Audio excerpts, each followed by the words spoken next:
Hi friends, మనిషి పుట్టక ముందు డైనోసార్లు రాకముందు అసలు ఈ భూమి మీద మొదటి జంతువు ఎప్పుడు అడుగుపెట్టింది? ఇన్నాళ్ళు బ్రెజిల్లో దొరికిన చిన్న చిన్న గుర్తులను చూసి అవి పురుగుల్లాంటి జంతువులు నడిచిన జాడలు అని శాస్త్రవేత్తలు అనుకున్నారు. కానీ ఇప్పుడు ఒక అద్భుతమైన టెక్నాలజీతో ఆ రహస్యం వీడింది. అవి జంతువులు కావు, కేవలం సూక్ష్మజీవుల గుంపులని తేలింది. ఆ వింత శిలాజాల మిస్టరీ ఏంటో ఇప్పుడు చూద్దాం. ఈ పరిశోధనను బ్రెజిల్లోని యూనివర్సిటీ ఆఫ్ సావోపాలో మరియు హార్వర్డ్ యూనివర్సిటీ శాస్త్రవేత్తలు నిర్వహించారు.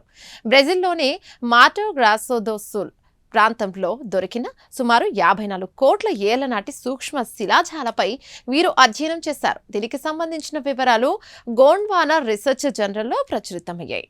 చాలా ఏళ్లుగా శాస్త్రవేత్తలు ఈ రాళ్లపై ఉన్న సన్నని గీతలను చూసి ఎడియాకరన్ కాలంలో కొన్ని చిన్న చిన్న జంతువులు సముద్రం అడుగును నడవటం వల్ల ఏర్పడిన గుర్తులు అని భావించారు.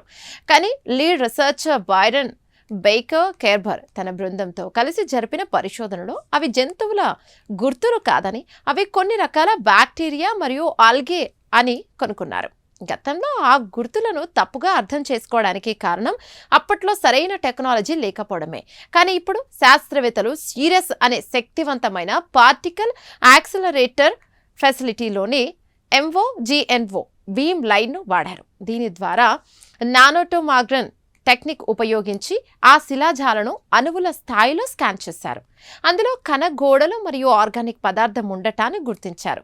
జంతువుల నడక వల్ల ఏర్పడే గుర్తుల్లో కణాలుండవు, కాబట్టి అవి కేవలం సూక్ష్మజీవుల శరీరాలేనని నిర్ధారించారు. ఈ శిలాజాల్లో దొరికిన బ్యాక్టీరియా చాలా వింతైనది. సాధారణంగా బ్యాక్టీరియా కంటికి కనిపించదు అనుకుంటాం, కానీ ఇందులో కొన్ని సల్ఫర్ బ్యాక్టీరియా జాతులు మనిషి వెంట్రుక కంటే లావుగా, కంటికి కనిపించేంత పెద్దగా ఉన్నాయి. ఇవి సముద్రం అడుగున గుంపులు గుంపులుగా నివసించి ఈ ఆకారాలను సృష్టించాయి. ఇవి 3 వేరువేరు పరిణామాల్లో ఉండటం వల్ల అప్పట్లో ఇక్కడ ఒక పెద్ద సూక్ష్మజీవుల సామ్రాజ్యం ఉండేదని అర్థమవుతుంది. ఈ ఆవిష్కరణ ఎందుకు ముఖ్యం? 54 కోట్ల ఏళ్ల క్రితం భూమి మీద జంతువులు ఉండేవని చెప్పడానికి మన దగ్గర సరైన ఆధారాలు లేవని ఈ స్టడీ నిరూపిస్తోంది. అంటే అప్పటి సముద్రాల్లో ఆక్సిజన్ స్థాయిలు జంతువుల మనుగడకు సరిపోనంత తక్కువగా ఉండేవని తెలుస్తోంది. జంతువుల పుట్టుక గురించి మనం అనుకున్న దానికంటే చాలా ఆలస్యంగానే వాటి పుట్టుక జరిగి ఉండవచ్చని ఈ పరిశోధన ఒక కొత్తకు చర్చకు దారితీసింది.